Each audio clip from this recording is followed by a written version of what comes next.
कि उपेंद्र कुशवाहा के साथ लोग नहीं हैं, पूरे बिहार के कुशवाहा किसी और के साथ हैं, तो ये भ्रम निकाल दीजिए। उपेंद्र कुशवाहा के साथ पूरे बिहार के कुशवाहा हैं। तो जो जदयू समाप्त हो रही है, लवकुश जहां से समाप्त हो रहा है, जहां सिलसिलेवार तरीके से ओबीसी का शोषण हो रहा है, मुझे लगता है ललन सिंह के माथे पर पावर बहुत जल्दी चढ़ जाता है। गठबंधन अलग अलग कराओ, किसी तरीके से जो नज़दीक करीबी लोग हैं राजा के उनको दूर कर दो, अपनी कुर्सी सुरक्षित रखो। उपेंद्र कुशवाहा हो, आरसीपी सिंह हो, सब कुशवाहा कर दो। जदयू विलय करेगी तो जदयू का जनाधार बढ़ेगा। नीतीश कुमार जो जनाधार लगी से घास काट के चाहते थे कि जदयू के राजद के लोग उनको वोट करें, वैसे तो नहीं होगा। उन्होंने सोचा था कि अब तक नीतीश कुमार तेजस्वी को मुख्यमंत्री बनाकर उन्हें डिप्टी सीएम बना देंगे, दोबारा चुनाव में जाने की जरूरत नहीं पड़ेगी। लेकिन स्थितियां बदली, परिस्थितियां बदली। उपेंद्र कुशवाहा ने जो आरोप लगाए उसकी वजह से दोनों पार्टियों का विलय रुक गया। नमस्कार, भारत लाइव देख रहे हैं आप। देखिए, अब कहीं ना कहीं जोड़ घटाव सियासत के बाद आफ्टर मैथ तो शुरू होगा ही। किसने क्या प्राप्त कर लिया, किसको राजनीतिक फ़ायदा क्या हुआ, ये सब अब आज से शुरू हो जाएगा। विशेष बात आपको हमने बताई ही थी कि भाजपा जो इस पूरे प्रयोजन से अपने आप को दूर रखी हुई थी, उसकी तरफ से भी इफ्तार पार्टी होगा और जो उसके नेता हैं वो वहाँ मौजूद रहेंगे। विशेष कल जो हुआ उसके बारे में हमने पिछली खबर में आपको बताया था कि कल इफ्तार की सियासत के माध्यम से विभिन्न जातियों, विभिन्न समीकरणों, विभिन्न पार्टियों के नेताओं को महागठबंधन के लिए एक तरह से दरवाजे खोलकर वेलकम किया गया। मुकेश सहनी और कहीं ना कहीं उपेंद्र कुशवाहा ने स्पष्ट कर दिया कि वो फिलहाल महागठबंधन की तरफ आने के लिए इच्छुक नहीं है। उनकी बातचीत भाजपा से चल रही है, ये भी बात स्पष्ट हो गई। चिराग पासवान ने भी हमारी खबर पर मुहर लगाते हुए स्पष्ट कर दिया कि नीतीश से आज भी परहेज है, लेकिन तेजस्वी यादव के साथ वो अपने ऑप्शंस खुले रखना चाहते हैं। भाजपा से उनके रास्ते अलग तो नहीं हुए हैं, लेकिन इतना ज़रूर है कि भाजपा से उनकी बात बन नहीं पा रही है। ऐसे में फिर एक बार हम जदयू की तरफ चलते हैं, जहाँ एक तरफ नीतीश कुमार व्यक्तिगत तौर पर इफ्तार देते हैं, पार्टी के नेताओं और पार्टी द्वारा एक इफ्तार दिया जाता है। फिर उसके बाद लगातार आपको तस्वीरें देख रहे होंगे, आप नहीं देख रहे हो तो हम दिखा देते। देखिए, ये मुंगेर की तस्वीरें हैं। मुंगेर में मटन पार्टी चल रहा है। खुद राष्ट्रीय अध्यक्ष किलो बल्टन मटन लगातार कार्यकर्ताओं को खिला रहे हैं। देखिए, आप जदयू के समर्थक हों, जदयू के विरोधी हों, ललन सिंह के गुट के हों, आरसीपी गुट के हों, या एक और अशोक चौधरी गुट आजकल फेमस हो गया है उसके हों, या आप नीतीश कुमार के पुराने शुभचिंतक हों और नए जो फैसला लिया है नीतीश कुमार ने ललन सिंह को पार्टी का अध्यक्ष बनाने का, उससे नाराज़ हों। हालांकि हमको लगता है कि आप वही वाले हैं जो गुट ललन सिंह के उदय के बाद से नाराज़ है, लेकिन नीतीश कुमार को आज भी अपने पिता तुल्य राजनीति में मानते हैं। आपका दुख मैं समझ सकता हूँ, इसीलिए खबर कर रहा हूँ। देखिए, जदयू में जो कुछ इस वक्त हो रहा है, इसे सीधे तौर पे समझने की आवश्यकता है। ज़्यादा घुमा के समझाएंगे तो आप लोगों को लगेगा कि फलाना भाजपा हमको स्पॉन्सर की है कि हम जदयू को दो टुकड़ा कर दें। हम स्पष्ट पहले समझाते हैं, फिर हम जाएंगे डीप में। जो गुट फिलहाल एक्टिव हैं उनको समझ लीजिए। देखिए, आरसीपी सिंह से जाने की वजह से बाहर आरसीपी सिंह के कई हितैषी, कई उनके द्वारा प्रमोटेड लोग इस पार्टी में आज हैं। कई चले गए आरसीपी सिंह के साथ, कई इस इंतज़ार में थे कि आरसीपी सिंह जब कुछ बड़ा कर लेंगे तो उनके साथ जाएंगे। कि हमें तो सर आपके साथ हमेशा से थे, हम बस इंतजार कर रहे थे कि आप कुछ बड़ा कीजिए, धमाका कीजिए, ताकि हम इन सारे लोगों को लेकर आपके पास आ जाएं। राजनीति यही है एक्चुअली, कूटनीति राजनीति इसे कहते हैं, अवसर देखकर पाला बदलना। नीतीश कुमार को यदि राजद स्वीकार नहीं करती, जैसा कि राजद बार बार कह रही थी, तो आज ये गठबंधन में सरकार नहीं होती और तेजस्वी के चेहरे पर इतना समस्याओं के बावजूद जो थोड़ा बहुत खुशी है वो नहीं होता, सरकार का हिस्सा भी नहीं होता। आपदा में अवसर, अवसरों में भी कहीं ना कहीं अपने लिए अवसर तलाशना राजनीति है। आरसीपी सिंह का गुट अपनी जगह है। कुछ आरसीपी सिंह के स्लीपर बनकर अभी भी जदयू में है, कुछ आरसीपी सिंह के साथ चले गए हैं। सेम बात उपेंद्र कुशवाहा के साथ लागू होती है। पूरे बिहार के कुशवाहा, डिस्पाइट ऑफ उनके पॉलिटिकल ओरिएंटेशंस, वो उपेंद्र कुशवाहा के साथ हैं। अगर आप इस भ्रम में हैं, समझ लीजिएगा इस बात को कि उपेंद्र कुशवाहा के साथ लोग नहीं हैं, पूरे बिहार के कुशवाहा किसी और के साथ हैं, तो ये भ्रम निकाल दीजिए। उपेंद्र कुशवाहा के साथ पूरे बिहार के कुशवाहा हैं, चाहे वो किसी पार्टी में हो। उपेंद्र कुशवाहा के साथ अपनी संभावनाएं तलाश रहे हैं। वो ये जानते हैं कि उपेंद्र कुशवाहा यदि एक मजबूत पार्टी खड़ा करते हैं तो जो जदयू समाप्त हो रही है, लवकुश जहां से समाप्त हो रहा है, जहां सिलसिलेवार तरीके से ओबीसी का शोषण हो रहा है, बुरा लग रहा होगा सुन के, ओबीसी के क्रियाकलापों पर, ओबीसी के मिसाल पर खड़ी ये पार्टी आज शोषण कैसे कर सकती है। तो देखिए, ललन सिंह के क्रियाकलाप को अगर एक शब्द में आप मुझे डिफाइन करने के लिए कहिएगा तो मैं सामंतवादी कहूँगा। मुझे लगता है ललन सिंह के माथे पर पावर बहुत जल्दी चढ़ जाता है और वो उनके एक्शंस में दिखने लगता है। साम दाम दंड भेद, यही ना होता है राजनीति। चुनाव नज़दीक आ गया है तो अपनी सीट बचा लो। कैसे बचाओ?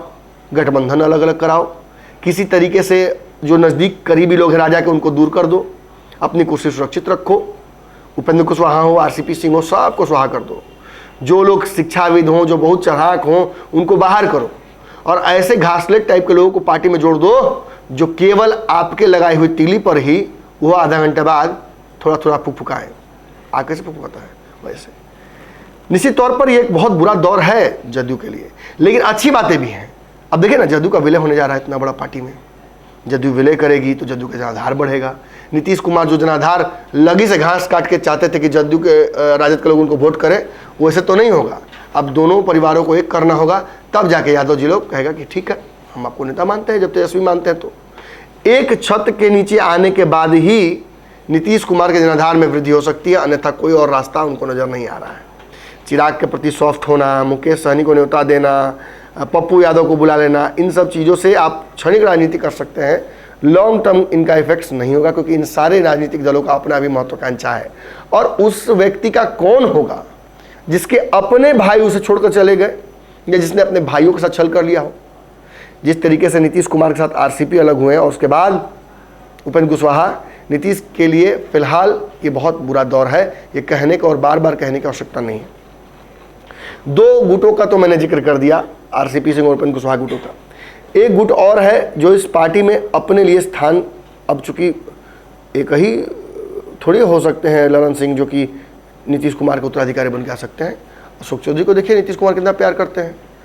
एक राजनीतिक कार्यकर्ता के तौर पर, एक करीबी नेता के तौर पर अशोक चौधरी को बहुत इज्जत देते हैं और ये कई लोगों के रातों की नींद उड़ाने के लिए काफ़ी है, खासतौर पर जो उच्च पदों पर हो। मटन पार्टी करके अपने क्षेत्र के कार्यकर्ताओं को जोड़ना, ये बात बार बार मैं कह रहा हूं कि नरेंद्र मोदी के नाम पर पिछली बार वोट मिला था बिहार में सभी सांसदों को, उनमें से एक सांसद ललन सिंह भी हैं। उन्हें भी दोबारा जीत कर आना होगा। हार के आएंगे तो नीतीश कुमार के सामने क्या मुंह दिखाएंगे। नीतीश को प्रधानमंत्री बनाने के लिए सीएम की कुर्सी से हटाने जा रहे थे और अब अपनी ही कुर्सी अगर नहीं बचा पाए तो ऐसे में क्या लगता है आपको, क्या नीतीश उन पर भरोसा आगे करेंगे? निश्चित तौर पर एक बड़ा समस्या उनके लिए भी खड़ा है। उन्होंने सोचा था कि अब तक नीतीश कुमार तेजस्वी को मुख्यमंत्री बनाकर उन्हें डिप्टी सीएम बना देंगे, दोबारा चुनाव में जाने की जरूरत नहीं पड़ेगी। लेकिन स्थितियां बदली, परिस्थितियां बदली। उपेंद्र कुशवाहा ने जो आरोप लगाए उसकी वजह से दोनों पार्टियों का विलय रुक गया टेम्पोरली। हालांकि ये फिर एक बार तेजी पकड़ चुका है और बहुत जल्दी दोनों पार्टियों का विलय आप होते देख सकते हैं। ऐसी स्थिति में नीतीश कुमार के आसपास कई लोग हैं जो जदयू के मूल मंत्र से आज भी अपने दिनचर्या को शुरुआत करते हैं और अंत करते हैं, जो नीतीश कुमार को अपना राजनीतिक गुरु भी मानते हैं और पिता तुल्य भी मानते हैं। ऐसे करीब 1-2 दर्जन लोग हैं। हमने तो पिछली बार आपको लिस्ट ही गिना दी थी। ऐसे कई लोगों का फोन मुझे लगातार आ रहा है। कईयों ने कहा है मेरे नाम का जिक्र मत कीजिएगा, हमारा फोन रिकॉर्ड मत कर लीजिएगा नमन जी। हालांकि मैंने आज तक कभी रिकॉर्ड करके ना आप लोगों को सुनाया ना कभी किसी को सुनाया, ये मेरे व्यवहार का हिस्सा नहीं है। मैं सूत्रों को अपने जीवन से भी ज़्यादा प्रोटेक्ट करने में विश्वास रखता हूँ, क्योंकि आज इन्हीं सूत्रों की वजह से आपको भारत लाइव सबसे पहले अंदरूनी बातें, उपेंद्र कुशवाहा कब भागेंगे, नीतीश कुमार की अगली चाल क्या होगी, क्या तेजस्वी नीतीश एक होंगे, क्या नीतीश फिर भाजपा के साथ चले जाएंगे, इन बातों पर बिना लाग लपेट के मैं मुहर लगाकर आपके पास 1-2 महीने पहले लाकर देता हूं, परोस देता हूं। इसका कारण कहीं ना कहीं यही है कि मेरे सूत्र और कोई नहीं बल्कि आप ही हैं।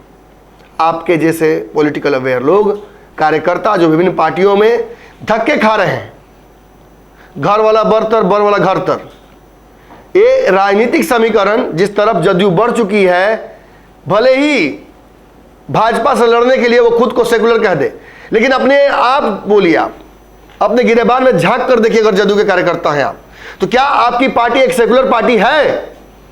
नीतीश कुमार को छोड़कर आपकी पार्टी में कोई ऐसा नेता है जो खुद को सेकुलर कह सकता है?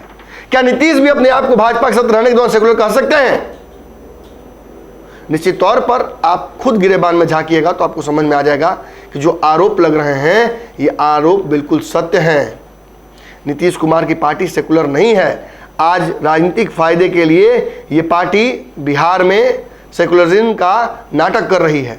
इफ्तार के माध्यम से लोगों को जोड़कर इसका राजनीतिक फायदा उठाना चाहती है। भाजपा के साथ अब हम नहीं है तो मुसलमान हमारे हो जाए, भाजपा के साथ हम जाएंगे तो मुसलमानों की चिंता नहीं करेंगे। ऐसा कैसे हो सकता है? क्या बिहार के मुसलमान इतने हल्के हैं? क्या वो बिहार के राजनीति को नहीं समझते हैं? समझते हैं, तभी तो 5 विधायक ओवैसी का जिताकर भेजे थे। ना तेजस्वी पर भरोसा किया, ना नीतीश पर भरोसा किया। क्यों हुआ आखिर ऐसा? बाद में देखिए ओवैसी के विधायकों को भी तोड़ लिया इन लोगों ने। खैर, हम उसमें नहीं जाएंगे। वापस मुद्दे पर आना चाहूँगा। ये जो दर्जनों लोग हैं जो नीतीश के हितैषी आज भी हैं, जिन्हें सन्टिंग में डाल दिया गया, प्रवक्ता सचिव बना दिया गया, राष्ट्रीय कमेटी से बिहार की कमेटी में ला दिया गया, बिहार की कमेटी में तो जिला में भेज दिया गया, जिला में थे तो सन्टिंग में डाल दिया गया। जहाँ एक तरफ नीतीश के करीबी नेताओं के साथ भी यही हो रहा है, वहीं नीतीश के करीबी ब्यूरोक्रेट्स के साथ भी यही हो रहा है। कहाँ है लिपि सिंह? कहाँ सन्टिंग में डाल दिया गया? अब आप कहिएगा लिपि सिंह उनके करीबी कहाँ है? तो लिपि सिंह याद है ना क्या कुछ उन्होंने किया था नीतीश कुमार के लिए आउट ऑफ द लाइन जाकर।